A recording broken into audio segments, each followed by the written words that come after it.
그럼 토요 랭킹쇼가 뽑은 오늘의 첫 번째 한 랭킹으로 갑니다. 바로 전당대회입니다. 오는 7, 8월 국민의힘과 민주당이 새 당대표를 선출하기 위한 전당대회를 치릅니다. 당장 한 달 앞으로 다가온 국민의힘 전당대회, 나경원, 윤상현, 원희룡, 한동훈 등 굵직한 여권 인사들이 뛰어들면서 판이 커지고 있습니다. 전당대회를 앞두고 줄 세우고 또 줄 서는 이런 정치 정말 타파하고 싶습니다. 모두들 하나로 가는 통합의 정치를 해야 될 텐데 당 중앙을 폭파시킬 정도의 절절한 심정으로 당을 전면적으로 재창조하고 창조적 파괴를 해야 지금까지 제대로 된 반성, 성찰 없었습니다. 가장 무도한 야당 지도부를 상대해야 되는 그런 상황이기 때문에 정말 한마음 한뜻으로 똘똘 뭉치고 모두가 하나 되는 그러한 여당을 만들어 나가는 게 정치다. 저는 공공선을 위해서 이 정치라는 무대에서 나라와 시민을 위해 살기로 결심했습니다. 저는 제가 한 약속을 지키겠습니다. 스튜디오에는 이종근 시사평론가, 박상수 국민의힘 인천 서구갑 당협위원장, 조기현 더불어민주당 법률위 부위원장, 그리고 김수민 시사평론가 나오셨습니다. 안녕하십니까? 네, 국민의힘 차기 당대표 선출을 위한 다음 달 전당대회 4파전 양상으로 그려지고 있습니다. 이종훈 평론가님, 직전까지만 해도요, 국민의힘 전당대회 흥행을 부진할 거다 이런 우려의 목소리가 있었는데 오히려 지금은 좀 판이 더 커진 것 같은 모양새예요. 네, 그렇습니다. 판이 흔들리고 있다. 이게 더 정확한 것 같아요. 그전에는 네. 판이 고착화됐거든요. 그러니까 다자의 어떤 구도가 아니라 양자의 구도처럼 보였습니다. 그런데 네. 이제 다자의 구도가 되니까 어느 정도는 구도가 이제 바뀌어 버린 것 같아요. 그 직전까지는 윤석열 대통령과 대통령실의 친윤 대 비윤 뭐 이런 구도가 됐었는데 그 구도가 확실히 바뀌었습니다. 어떻게 네. 바뀌었냐면 한동훈 대 반 한동훈 이런 네. 그룹핑이 돼서 그러니까 훨씬 더 변수도 많아지고 또 합종 연횡도 가능해진 구도가 돼서 판은 앞으로 이제 전망하는 데에 따라서 상당히 여러 가지 어떤 분석과 전망이 나올 수가 있는 판으로 바뀌었다고 할 수가 있겠습니다. 네, 합종 연행까지 가능한 구조다라고 말씀을 해주셨는데 각 당권 주자들은 한 명 한 명씩 살펴보고요. 우선 이 유승민 전 의원은요, 불출마를 선언했습니다. 이 과정에서 무의미한 도전이라는 표현을 사용을 했는데 김수민 평론가님, 이 유승민 전 의원을 향했던 민심 어느 방향으로 좀 흐르게 될까요? 네, 유승민 전 의원을 어떤 사람들이 지지했느냐 이것부터 살펴보면 일단은 기존의 한국 보수에 문제가 있다. 개혁 네. 보수가 필요하다라고 생각했던 국민들이 유승민 전 의원의 지지층을 이루고 있다라고 봐야 될 것 같고 이것은 개파 구도로 봤을 때는 유승민 전 의원 지지층은 친윤도 아니고 친한도 아니고 과거의 친박도 아니다. 네. 이렇게 정리를 해볼 수 있겠습니다. 그렇다면 현재에 나와 있는 국민의힘 후보 4명 가운데서는 곧바로 유승민 전 의원 지지층이 지지할 만한 후보는 없지 않은가 이렇게 예. 보여지고요. 다만 이들 지지층이 뭐 한국 정치에서 큰 지분을 차지하고 있는 건 아니라고 해도 그래도 현재는 이제 공중에 떠 있는 표고 그렇다면 후보들 입장에서는 또 이 표가 필요할 수 있거든요. 네. 그럼 이제 각 후보가 이들의 어떤 민심 이런 것들을 어떻게 노리고 이제 다가설 것인지 이 부분이 또 사실 선거라는 건 한 표 한 표가 아쉬운 것이기 때문에 네. 유승민 전 의원 지지층의 그 지지를 이어받을 수 있는 그런 플레이를 어떻게 할 거냐 이것이 좀 관건인 것 같고 특히 조금 더 노려볼 만한 것은 이제 개파 구도에서 사실 한동훈 전 위원장하고 또 원희룡 전 장관 같은 경우는 친한 친윤 이런 것이 워낙 확실하지 않습니까? 거기에 비해서는 좀 개파 구도에서 벗어나 있는 후보가 나경원 네. 의원하고 윤상현 의원인데 그렇군요. 이들 의원들이 특히 이제 유승민 전 의원 지지층한테 어떻게 또 다가설 수 있을지 이 부분 좀 더 지켜볼 수 있을 것 같습니다. 네, 이런 가운데 윤상현 의원이 가장 먼저 공식 출마 선언을 했습니다. 나머지 3명의 후보들은요, 내일 국회에서 1시간 간격으로 출마 선언을 한다고 합니다.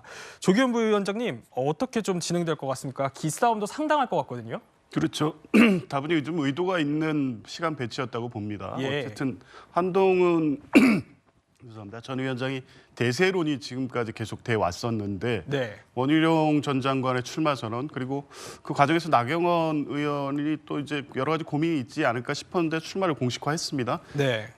결국에는 이 1차 투표에서 결선 없이 끝나느냐가 관심사였는데 이제 1차에 끝나기는 쉽지 않을 것 같아 보이고요. 그러면 네. 결국 2, 3위를 다툴 것으로 예상되는 나경원, 원희룡 후보가 과연 한동훈 위원장의 대세로는 어떻게 꺾고 결선까지 갈 수 있겠느냐가 이제 핵심적인 문제였는데 이 한동훈 위원장을 가운데 놓고 둘이 협공하는 모양새로 지금 일정이 배치가 됐습니다. 네. 아마 이제 중요한 거는 이 세 분 다 내일 내게 되는 메시지, 어떤 당대표가 되겠다고 할 것인지 또 대통령과의 관계를 어떻게 설정할 것인지가 이제 주요 메시지가 될 텐데 그 과정에서 이제 3인 간의 구도가 어떻게 형성되느냐가 네. 1차 결선 투표 여부 또 2차 결선 투표까지 갔을 때 과연 반한동훈의 어떤 당심이나 여론이 어느 정도 집결하느냐 네. 이런 부분에 이 내일 어느 정도 잡히는 상황이기 때문에 메시지를 놓고도 세 후보 간에 좀 치열한 각축전이 있을 것으로 예상됩니다. 그렇군요. 추가적으로 좀 질문을 더 드려보면 1시 나경원, 2시 한동훈, 3시 원희룡 이렇게 되어 있는데 상식적으로 생각해봤을 때는 앞서서 기자회견을 하는 게 더 유리할까요? 아니면 뒤에 하는 게 더 유리할까요? 통상은 이제 맨 마지막에 하려고 했겠죠. 한동훈 위원장도 예. 제가 얘기를 들어보니까 다른 후보들이 이제 적어도 오늘까지 쭉 한 다음에 마지막에 본인이 이제 출마 선언을 하는 걸로 일정을 일요일 2시로 잡았던 것 같은데 예. 생각했던 의도대로 안 된 거죠. 근데 그런가요? 예. 이미 당일날 세 분이 다 하기 때문에 그 당일 메시지로서 그 비교 우위가 평가되는 거 있어서 누가 뭐 순서에 따라서 유불리를 나누기는 어려울 것 같고요. 네. 얼마나 지금 당이나 민심이 원하는 메시지를 누가 내느냐. 또 그리고 이 구도가 선명하게 될 수 있도록 특히 나경원 의원이라든가 원희룡 전 장관 같은 경우가 한동훈 대세로는 꺾을 만한 어떤 선명한 자기 메시지를 내느냐. 이게 관건인 거지 뭐 누가 먼저 하느냐 뒤에 하느냐의 문제는 아닌 것 같습니다. 네.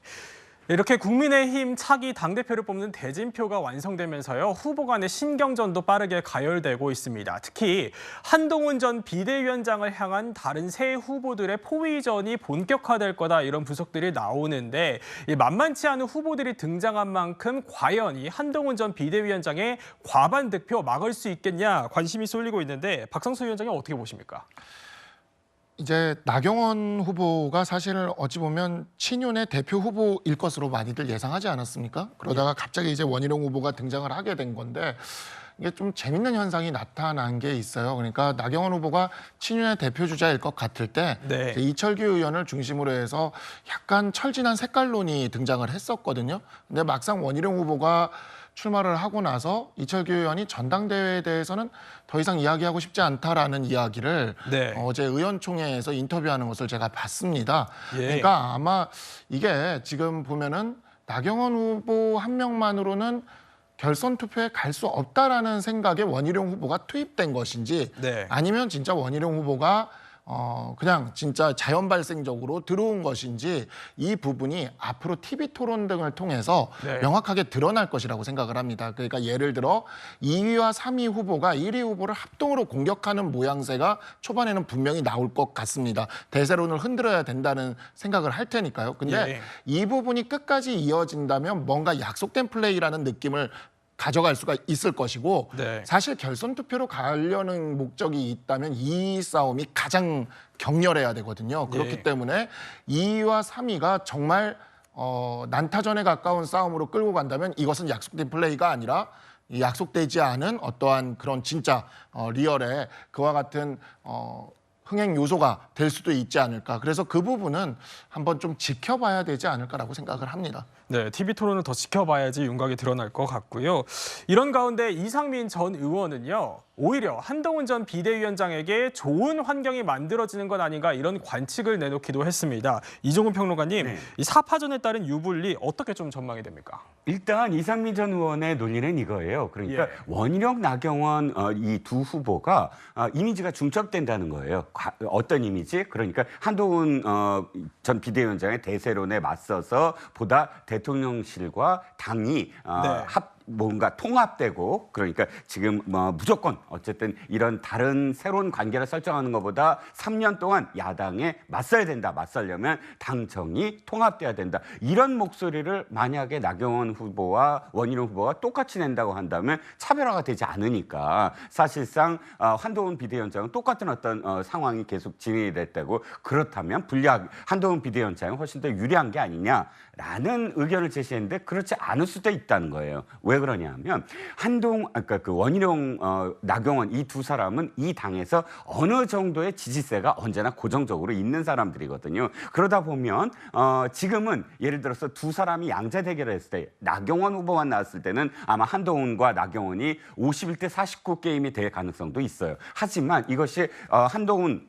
말고 그다음에 원희룡 또 나경원, 윤상현까지 윤상현 의원은 다자가 훨씬 유리해진 어떤 상황이 돼버렸고 자신이 어느 정도는 또 포지셔닝을 할 수가 있으니까 그러다 보면 51대 49 게임에서 지금 40대 30대 30 내지는 40대 20대 20대 10 이런 게임이 될 수가 있거든요. 즉 한동훈 비대위원장을 제외한 나머지 세 사람을 합쳤을 때 거의 비등하거나 넘어서는 그런 상황이 된다면 아까 박 변호사도 말씀하셨지만 혹시나 결선 투표까지도 갈 수 있다. 네. 지금 이게 결선 투표로 가기 위한 그런 구도의 흔들림으로 봤을 때는 한동훈 비대위원장이 좀 더 긴장해야 될 그런 구도일 수도 있다는 겁니다. 네, 쉽지 않은 게임이 될 거다라는 평가를 주신 건데